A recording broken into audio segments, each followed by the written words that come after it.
You open the app to check one notification. Somewhere between the second post and the 20th 40 minutes, disappear. You didn't decide to keep scrolling. Your thumb just kept moving on its own. And by the time you finally put the phone down, you feel a little worse than you did before you picked it up. That's not weakness. That's not you being too online. That's a documented psychological mechanism, and it has a name, a history, and a very specific reason it's gotten so much stronger in the last 15 years. In 1954, a psychologist named Leon Festinger proposed something he called social comparison theory. The idea is simple. You don't figure out how you're doing in life from some internal objective ruler. You figure it out by measuring yourself against other people. It's not a flaw in your personality. It's how the human brain has always calculated self-worth long before phones, long before photos, long before any of this existed. For most of human history, that comparison happened against maybe 30 or 40 people. Your village, your classroom, your workplace, a small, visible group whose full, messy, ordinary lives you actually witnessed. Now open your phone. That number stops being 30 or 40. It becomes infinite. Here's what actually changed. It isn't that comparison is new. Comparison is ancient. What changed is the scale and the quality of what you're comparing yourself to.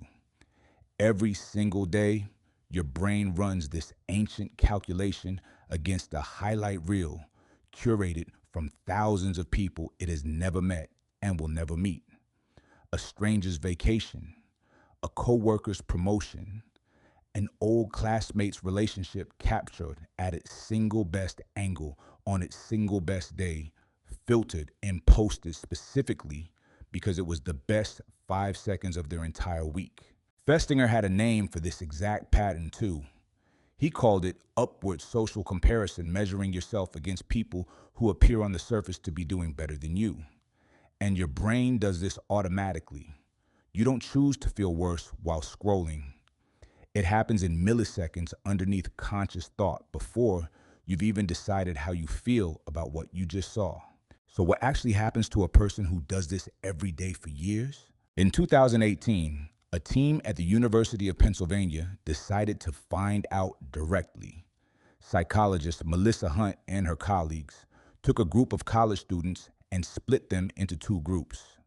One group kept using social media exactly the way they always had, no restrictions, no changes. The other group was limited to 10 minutes a day, total across every platform combined. After 3 weeks, the results were striking. The limited group reported significantly lower levels of loneliness and depression than the unrestricted group. Same people, same classes, same friendships, same actual circumstances. The only variable that changed was how much of other people's curated lives they were being shown. That finding lines up almost exactly with something a researcher named Ethan Cross discovered a few years earlier using a method nobody had really tried before. Cross and his team paged college students 5 times a day for 2 weeks straight and asked one simple question each time: how are you feeling right now?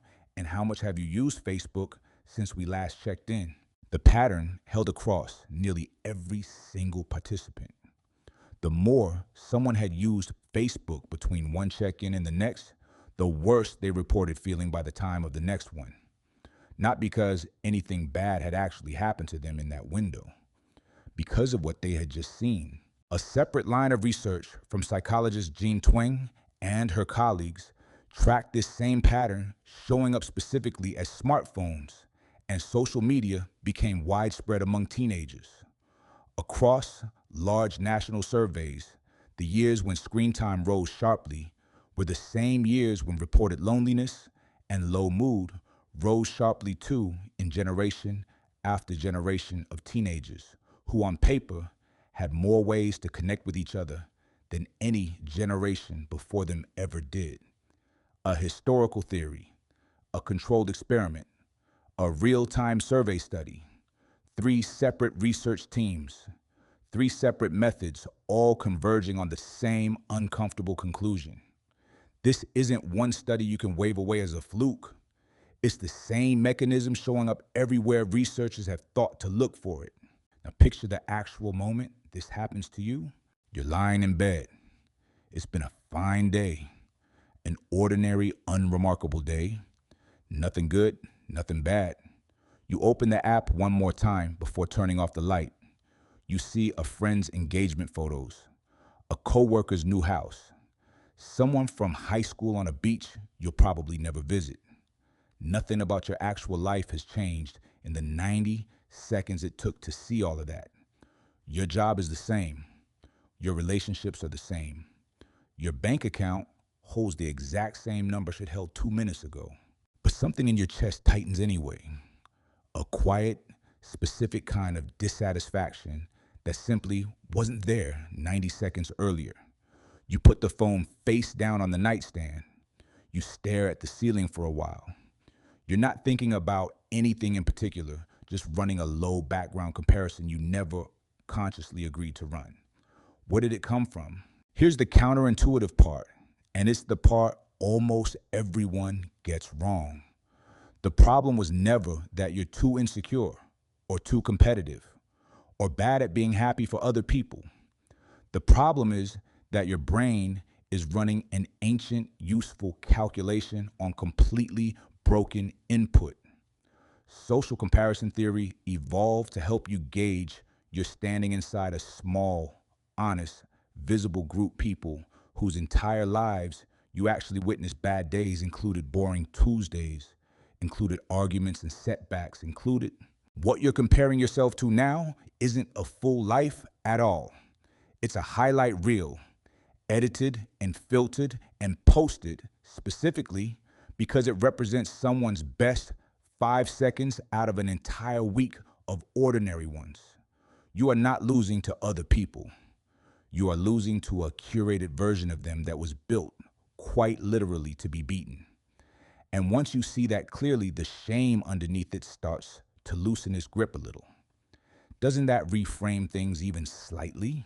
This is where it gets personal, because you've almost certainly felt this exact pattern somewhere else in your life too, somewhere that has nothing to do with vacations or engagement photos. Think about the last time you compared your finances to someone else's, your salary to a friend's, your apartment to a coworker's new house. The psychology at work is identical. You're seeing their highlight reel of the house, not the mortgage payment behind it, the vacation, not the credit card statement that follows it home. Researchers who study financial behavior have documented this exact upward comparison, driving something called lifestyle inflation, spending more, not because your needs change, but because your internal reference point for normal keeps climbing every single time you see what everyone around you appears to have. Your brain doesn't actually distinguish between a curated vacation photo and a curated new car. It runs the same broken calculation either way, and it quietly recalibrates what enough is supposed to feel like. This is why a raise can feel like nothing within a few months. Not because the money stopped mattering, but because your reference point moved the moment you saw what people around you seemed to have. The number in your account got bigger. The gap you're measuring yourself against got bigger too, and it moved faster than your salary ever could. So what actually happens if you stop? Not forever, not some dramatic 30-day digital detox with a countdown timer, just less.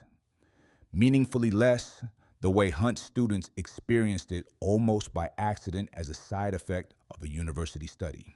The research suggests something that sounds almost too simple to be true. Your circumstances don't need to change at all for you to feel measurably better.